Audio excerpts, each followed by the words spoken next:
जग दुख का मेला है। दुख कई प्रकार के होते हैं, 4 प्रकार के मुख्य दुख होते हैं। आज आपके बीच में वर्णन करता हूं।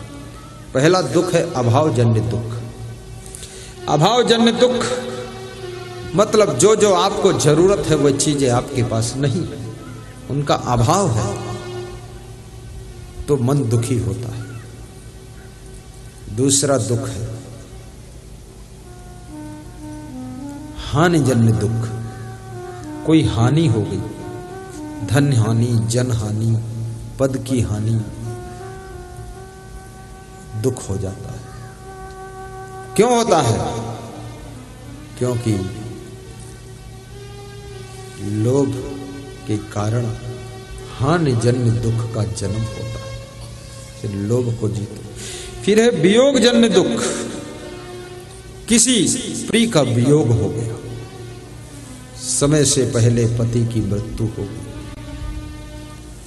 कम उम्र में ही पिताजी की मृत्यु हो गई, बेटे की मृत्यु हो गई, नाती पोता की कम उम्र में मृत्यु हो गई, बहुत दुख होता है। भाई की मृत्यु हो गई, वियोगजन्य दुख। लेकिन ये क्यों होता है? ये मोह के कारण होता है। अब इसके लिए समझना चाहिए, आपके घर में किसी प्रिय व्यक्ति की मृत्यु हुई है, उसकी आत्मा शरीर छोड़कर जा चुकी है, दूसरी जगह जन्म ले चुकी है। अब उसकी आत्मा को याद नहीं है कि पहले मेरा कौन सा घर था, कौन माता पिता थे, कौन पत्नी थी, कौन परिवार था। अब कहीं दूसरी जगह उसका जन्म हुआ है। बाल अवस्था में वहां वो पल रहा है, बढ़ रहा है, किलकारियां मार रहा है, खेल रहा है। लेकिन इधर तुम्हारा मन दुखी हो रहा है कि मेरा पुत्र चला गया, मेरा भाई चला गया, मेरी बहन चली गई, मेरा बेटा चला गया, मेरा पति चला गया। पर याद रखना, ये संसार का नाम मृत्युलोक है। क्या नाम है इसका? मृत्युलोक। ये अमरलोक नहीं है। यहां पर सभी लोगों का जन्म इसलिए हुआ है, कुछ दिन जीने के बाद इस शरीर की मृत्यु होना सुनिश्चित है। अब सबकी मृत्यु का टाइम अलग अलग है। जो आत्मा जितना टाइम लेकर के आती है उतने ही दिन तक यहां रहती है। फिर कोई बीमारी का बहाना, एक्सीडेंट का बहाना, नाना प्रकार के बहाना, मृत्यु को आना है, बहाना कोई होना है, और शरीर छोड़कर तुम विदा हो जाते हो। जिसकी मृत्यु होती है वो भी मरना नहीं चाहता है, मरना नहीं चाहता। उसको भी आपसे प्रेम है, वो भी आपके साथ रहना चाहता है। लेकिन अल्प आयु में जब मृत्यु होती है, 10 साल की उम्र में, 20, 30, 40 साल की उम्र में, वो मृत्यु परिजनों के लिए बहुत दुखद हो जाती है। परंतु ये सोचना कि ये मृत्युलोक है। अभिमन्यु की मृत्यु भी अल्पायु में हुई थी, विवाह हो चुका था। अभिमन्यु चक्रव्यूह के युद्ध में गए थे, 6 द्वार उन्होंने तोड़ दिया था। 7वें द्वार पर सभी महारथियों ने घेर कर उनको मार डाला था। अर्जुन को जब ये समाचार मिला तो अर्जुन दुख के सागर में डूब गए। कृष्ण भगवान से भी अर्जुन असंतुष्ट हुई कि आप अंतर्यामी हो, भगवान हो, जब आप जानते थे यहां ऐसी घटना घटने वाली है तो मुझे विदेश में युद्ध करने के लिए क्यों ले गया? मैं यहां होता तो मेरे बेटे को युद्ध में नहीं जाना पड़ता, फिर मैं सारे कौरवों को एक ही बाण से सुला देता। आज मैं बेटे की लाश को देख करके जीना नहीं चाहता। बहुत मोह भरा, दुखी हुई है। संकल्प ले लिया कि सूर्य अस्त होने से पहले पहले जिसने मेरे बेटे की लाश में लात मारी है, जयद्रथ का वध नहीं कर दूंगा तो चिता पर जीवित जलकर मर जाऊंगा। कृष्ण भगवान के सामने संकट खड़ा हो कि ये प्रण कैसे पूरा होगा। तो कृष्ण भगवान एक दोहा कहते हैं,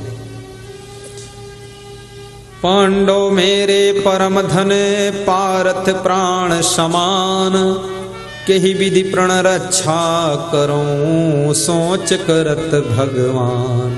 कैसे इनके प्रण की रक्षा करूं, भगवान सोच में पड़ गए। चक्र सुदर्शन से सूरज को छिपाया। सूर्यास्त से पहले ही लगने लगा कि सूर्यास्त हो चुका है। चिता तैयार हो गई।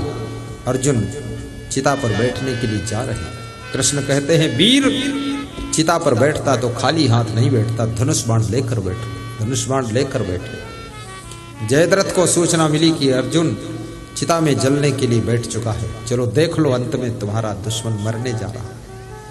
जयद्रथ देखने के लिए आता है। तुरंत चक्र सुदर्शन सूरज के ऊपर से हटा देते हैं। कृष्ण कहते हैं, अर्जुन क्या देख रहा? वो जयद्रथ खड़ा है, तुरंत बाण मार दो, तेरा प्रण पूरा हो जाएगा। इसके लिए थोड़ा मुझे छल करना पड़ा है। अर्जुन ने बाण मारा, जयद्रथ की मृत्यु हुई। अर्जुन चिता से नीचे उतर आए, लेकिन अर्जुन का दुख नहीं दूर हुआ। पुत्र के वियोग का दुख नहीं दूर हुआ। रोते थे कभी, दुखी रहते थे हमेशा। कृष्ण ने कहा, अच्छा अर्जुन, यदि आपके पुत्र से भेंट करा दूं तो कैसा होगा? बोले, बस यही आस है, एक बार देख लो अपने बेटे को। सूर्य भगवान के यहां लेकर के पहुंचते हैं। देखते हैं वहां अभिमन्यु खेल रहा है छोटे बालक के रूप में। बोले, ये है आपका पुत्र। अर्जुन दौड़ते हैं, गोद उठाते हैं। वो बालक अर्जुन के हाथों से खींचकर अलग हो जाता। बोला, तुम मेरे पिता नहीं हो, सूर्य भगवान मेरे पिता है, अब आप पिता नहीं। अर्जुन का मोह टूट जाता है कि आत्मा किसी का पुत्र नहीं होता है, ना आत्मा किसी की पत्नी होती है, ना पति होता है। आत्मा ना बाप होता, ना माँ होता है। ये आत्मा तो केवल आत्मा होता है। शरीर ही सब रिश्ते जोड़ता है और शरीर जन्म लेता है, शरीर की मृत्यु होती है और शरीर का खेल सारा खत्म हो जाता है, लेकिन आत्मा वही का वही रहता है। इसलिए याद रखना, तुम्हारे प्रिय का जो वियोग हुआ है उसकी आत्मा नहीं मरी है, केवल शरीर मरा है, और वो आत्मा दूसरे नए शरीर को धारण कर चुकी है। वशांसि जीर्णानि यथा विहाय नवानि गृह्णाति नरोपराणि तथा शरीराणि विहाय जीर्णानि अन्यानि संयाति नवानि देहि अन्यानि संयाति नवानि देहि। बैठ जाओ, कोई सिटिंग मत करो बाबा, सब मृत लोग है, बच जाओगे सब लोग। घबराओ मत, बैठे रहो। सत्संग के समय सेटिंग वेटिंग मत करो, इतना कोई मूर्ख नहीं, सब अपनी सेटिंग कर लेंगे। सबके पास बुद्धि है, मूर्ख यदि कोई है तो हम ही हैं, बाकी सब होशियार है। मैं तो देखता हूं संसार में माता पिता को अपने पुत्र की भी चिंता नहीं करना चाहिए। ना ना, कतई मत करो चिंता। मैं साधु बनने लगा तो मेरे पिताजी कहते थे, तुम भीख मांगोगे साधु बनोगे। हमने कहा, तो मैं मांगूंगा, तुम्हें क्यों टेंशन है? मैं मांगूंगा, मांग लूंगा। बोले, तुमको भीख भी मांगे नहीं मिलेगी। हमने कहा, तो बिना मांगे मिलेगा फिर? अरे बोले, तुम तर्क मत करो। तो हमने कहा, पूछो ही मत तो बताइए नहीं। तो बोले कि भीख मांगते मिल गए तो गोली मार दूंगा। तो हमने कहा, अगर बिना मांगे मिल गए तो क्या करोगे? हमारा पिताजी से 3 घंटे संवाद हुआ बैठ करके। वो भी बड़े तार्किक थे, मैं भी तार्किक था, क्योंकि संतान तो उन्हीं की था। तो उन्होंने कहा, साधु बनकर कोई गलती मत करना। हमने कहा, गलती? दूसरे को भी गलती करने नहीं दूंगा, हमें तो करने नहीं। बोले, इतना ज्ञान हो जाएगा? हमने कहा, लाखों को सुधार दूंगा। मैं तो सुधरूंगा ही, लाखों सुधरेंगे। तो जब प्रवचन चालू किया मैंने, ऐसे भीड़ में पिताजी बैठकर सुनते थे तो कहते थे, वास्तव में जो तुमने कहा था करके दिखा दिया।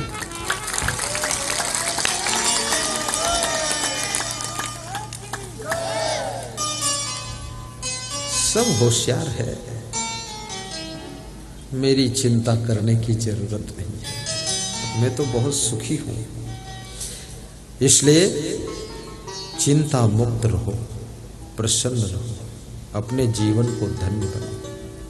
बस आपका काम है अच्छे संस्कार देना, आपका काम है सत्संग से जोड़ देना, आपका काम है कि सबके अंदर भक्ति पैदा कर देना। छोटे बच्चों को भी भक्ति से जोड़िए। ये मत डरिए कि ये संत हो जाएगा बच्चा तो क्या होगा। अरे संत होना ये कोई छोटी बात है, संत होना। जो संत हो चुके हैं ये तो कोई किस्मत वाली आत्मा ही संत बनती है, ये संत ऐसे नहीं बन सकते। बहुत कोशिश करो तो भी संतवंत नहीं हो, तो पूर्व जन्म का जिसका संस्कार होगा वही संत बनेगा। ना कोई गरीबी के कारण संत बनता, ना अमीरी के कारण संत बनता है। महात्मा बुद्ध राजकुमार थे, राजा शुद्धोधन के बेटे थे, वो संत हो गए। कबीर साहब के पास में झोपड़ी थी, वो संत हो। संत होने का रिश्ता झोपड़ी और महल से नहीं है। और आपको याद दिलाऊं, राजा भर्तृ जिनका राजमहल उज्जैन में था वो संत हो गए। संत तो जिसके बहुत पुण्य होते वो बन सकते, सब संत नहीं बन सकते। संत का दर्शन भी सब नहीं कर सकते। ये तुम लोग पुण्य आत्मा हो जो गुरु जी का दर्शन कर रहे हो और प्रवचन सुन रहे हो, मुस्कुरा रहे हो, हंस रहे हो। ये सुख लोगों को नहीं मिल रहा है। बड़े उलझे हुए लोग हैं, बहुत परेशान हैं। तुम्हारा जीवन धन्य है। संत बिटप सरिता गिरिधरणी, परहित हेतु इन्हें की करणी। संत बिटप सरिता गिरिधरणी, परहित हेतु इन्हें की करणी। मुदु मंगलमय संत समाजो, जो जग जंगम तीरथ राजू। मुदु मंगलमय संत समाजो, जो जग जंगम तीरथ राजो। संत समाज चलता फिरता प्रयागराज। चौथा दुख अपमानजन्य दुख। ये दुख अभिमान के कारण होता है। जब तुम्हारा कोई अपमान करता है ना, मन दुखी हो जाता है। परंतु जिसको अपमान भी दुखा ना सके, सम्मान फुला ना सके, जिसको अभिमान टकरा ना सके, वो व्यक्ति हमेशा भगवान का अवतार होता है। जिसके ऊपर मान, सम्मान, अपमान, अभिमान प्रभावित नहीं करता है, जो इनसे ऊपर उठ जाता है। मानाप मानियो तुल्य तुल्य मित्रारि पक्षियो, सर्वारंभ परित्यागी गुणातीता सह उच्चते, श्रीमद् भगवत गीता में कहा गया। सम्मान की भूख न रखना। कोई सम्मान दे, धन्यवाद दे देना कि समझदार है इसलिए दे रहा है। कोई अपमान दे तो अपमान से घायल न होना, उसको धन्यवाद देना कि पूरा ना समझ है तू इसलिए अपमान कर रहा है। और कोई अभिमान दिखाए, मुस्कुरा देना कि अज्ञानी है इसलिए अभिमान कर रहा है। जिसको ज्ञान हो जाता है किसी तरह का अभिमान नहीं करता है, विनम्र हो जाता है।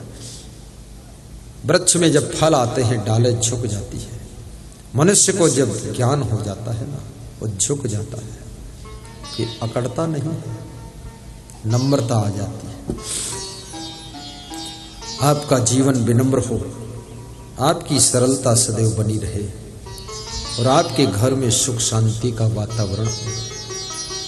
दारिद्र्य नाशनम दानम, दान करने की परंपरा को आगे बढ़ाना, इससे दरिद्र का नाश होना। दूसरा मंत्र है दरिद्र को भगाने का। क्या है मंत्र? उद्योग नास्ति दारिद्र्यम, जपतो नास्ति पातकम, मौने चा कलहो नास्ति, जागरतो नास्ति भयम। नीति शास्त्र कहता है उद्योग करने से दरिद्र का नाश होता है। कहें कबीर कुछ उद्यम कीजिए, आप खाए और को दीजिए। उद्योगी बनो, धंधा करो, बिजनेस करो, खाली मत बैठो, इधर उधर मत घूमो, पिकनिक मत बनाओ, गप मत मारो, ताश मत खेलो, जुआ मत खेलो, दारू पीकर नाली मत पड़े रहो, शराब पियो ही मत। समय का सदुपयोग करो, बुद्धि का सदुपयोग। जब तुम अपने बुद्धि, समय, श्रम का सदुपयोग करते हो, आपके घर का दरिद्र भागता है। उद्योगी बनो, घर में कभी दरिद्र नहीं रहेगा। और याद रखना, जहां सुमति तहां संपत्ति नाना, जहां कुमति तहां विपत्ति निधाना। इस चौपाई को भी याद करो, तुलसीदास को धन्यवाद दो।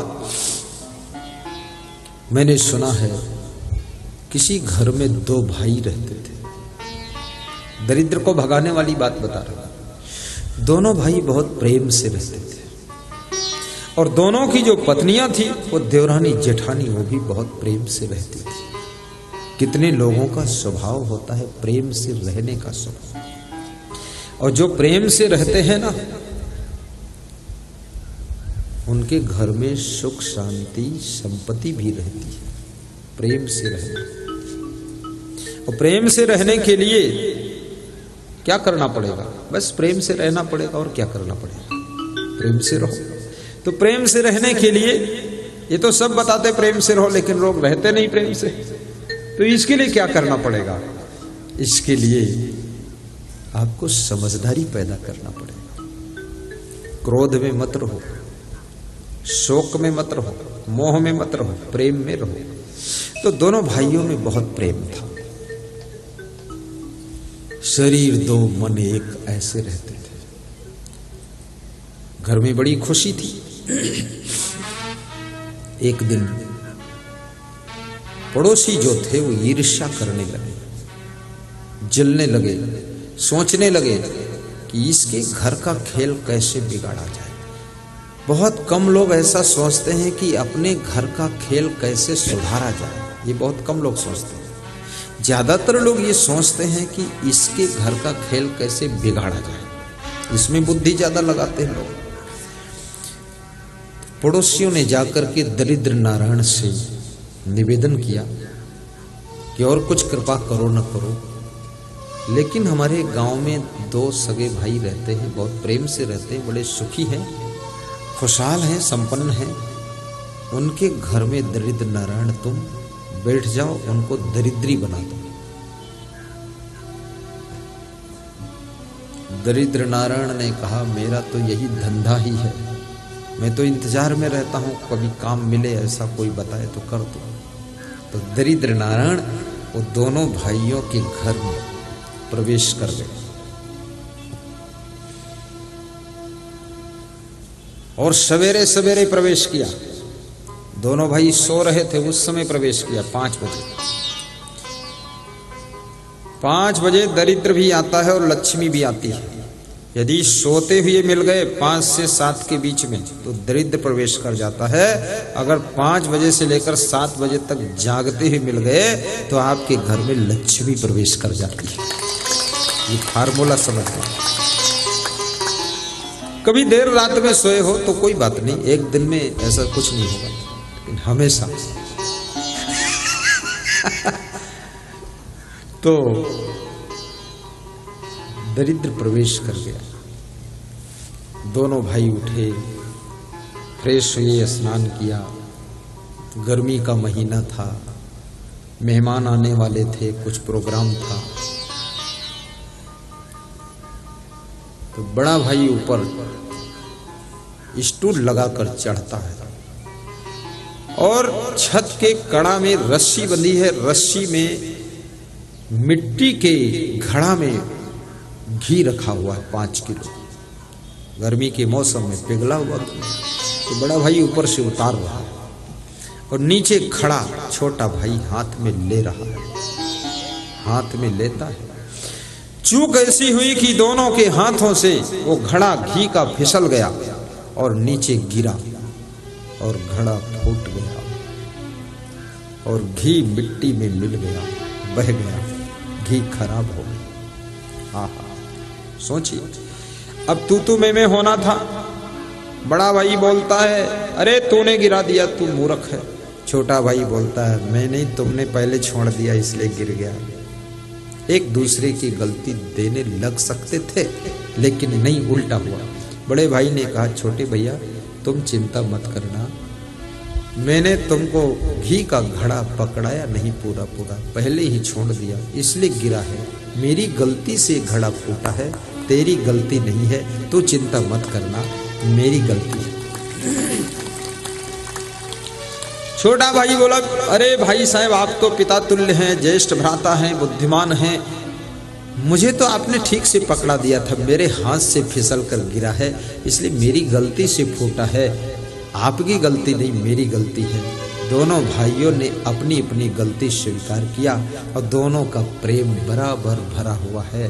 बोले घी का घड़ा फूट जाए तो फूट जाए, लेकिन प्रेम का घड़ा कभी नहीं फूटना चाहिए।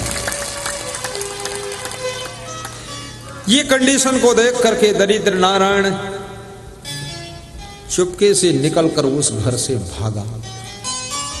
जब दरिद्र नारायण भागा तो पड़ोसी ने देखा तो पूछा, अरे दरिद्र नारायण आओ, क्या हुआ, कुछ कर पाए उसके घर में? बोले उसके घर में कुछ नहीं कर पाऊंगा, क्योंकि उसके घर में भाई भाई में बहुत प्रेम है, अपनी अपनी गलती सब लेने को तैयार है, देवरानी जेठानी में भी बहुत प्रेम है, वहां मेरा निवास नहीं हो सकता है। मेरा निवास तो उसके यहाँ होता है जहां आपस में कुमत होती है, लड़ाई होती, झगड़ा होता है, जहां गलती दूसरों पर आरोपित लोग करते, मैं वहां रहता हूं, उनके घर में मैं नहीं रह सकता हूं, वहां तो लक्ष्मी का ही बसेरा रहेगा।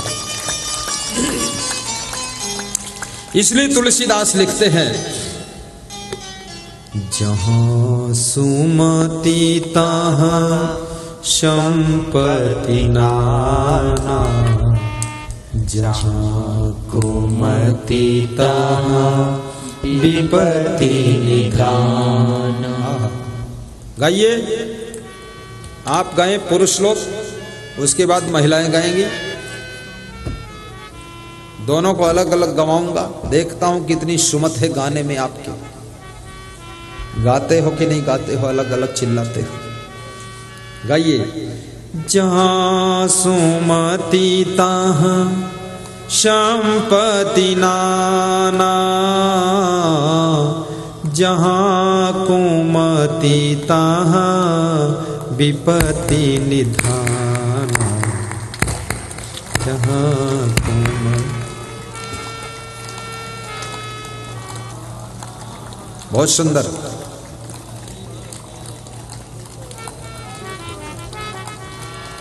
बहुत अच्छा गाया है, लेकिन ये पता नहीं चल रहा है कि गाते हो कि रोते हो। हाँ। अब महिलाएं गाएंगी, इनकी चौपाई बदल देता हूं। मंगल भवन अमंगल हारी, द्रवहु सुदशरथ अजीर बिहार। गाइए बेटियों, मंगल।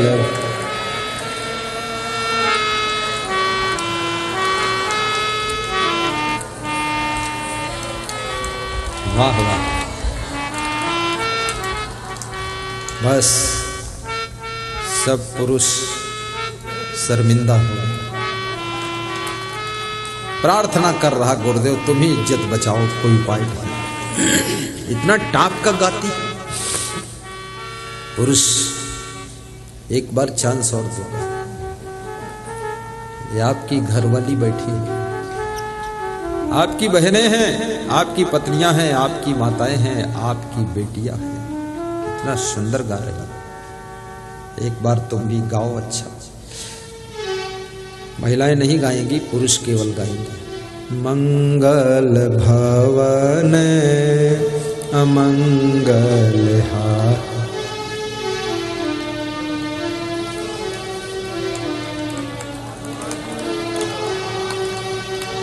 मंगल भाव। पुरुष ऐसे गा रहे जैसे कोई आवाज ऐसी आ रही जैसे कोई फसल में जानवर घुसे हो ना तो उनको भगा रहे। थोड़ा ढंग से गाओ, मिलजुल के गाओ। फिर से देखो, ऐसे गाया करो। मंगल भवन अमंगल हारी, द्रवहु सुदशरथ अजीर बिहारी। मंगल। वाह,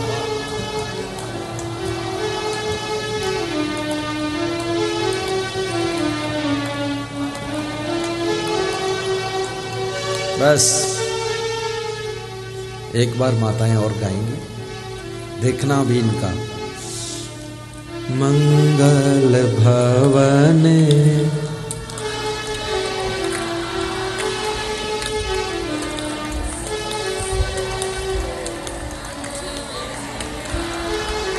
वाह वाह। बस जब महिलाएं गाती हैं तो ऐसे लगता है बांसुरी गा रही है, और पुरुष गाते तो ऐसा लगता बांस गा रहा है। इतनी अच्छा गाना भी सीखना पड़ेगा आपको। बांसुरी इधर है, बांस इधर, दोनों बीच में गुरुदेव फंसे हैं। पर एक बात सोचो, ये माताओं बहनों का गला इतना अच्छा क्यों है, दमदार गला क्यों है? वो इसलिए है कि ये भोजन बनाती हैं, रसोई में रहती हैं, किचन का काम करती हैं। पुरुष के रोटी में जितना घी डाल देती हैं उतना ही खाने को पाता है, इसलिए कमजोर। और इनके लिए तो पूरा घी का डब्बा खुला रहता है, इसलिए दमदार गला है। एक बार और चांस दूंगा मैं। महिलाएं गाएंगी, पहले भाव से गाना माता लोग, मिलजुल के गाना, बहुत अच्छा गाती हैं आप। लेकिन पुरुष लोग ये भी सोच रहे हैं, क्या सोच रहे हैं बात को बताता हूं। मंगल भवन अमंगल हारी,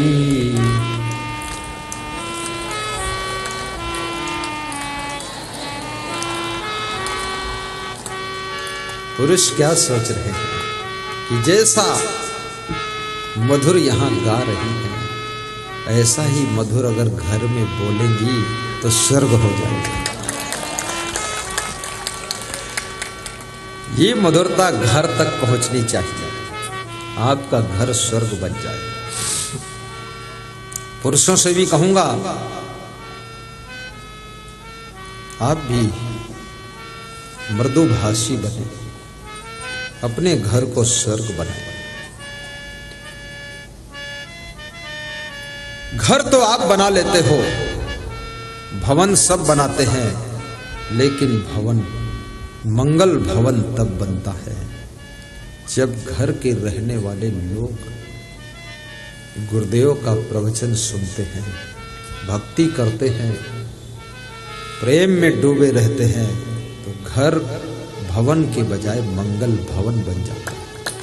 मंगल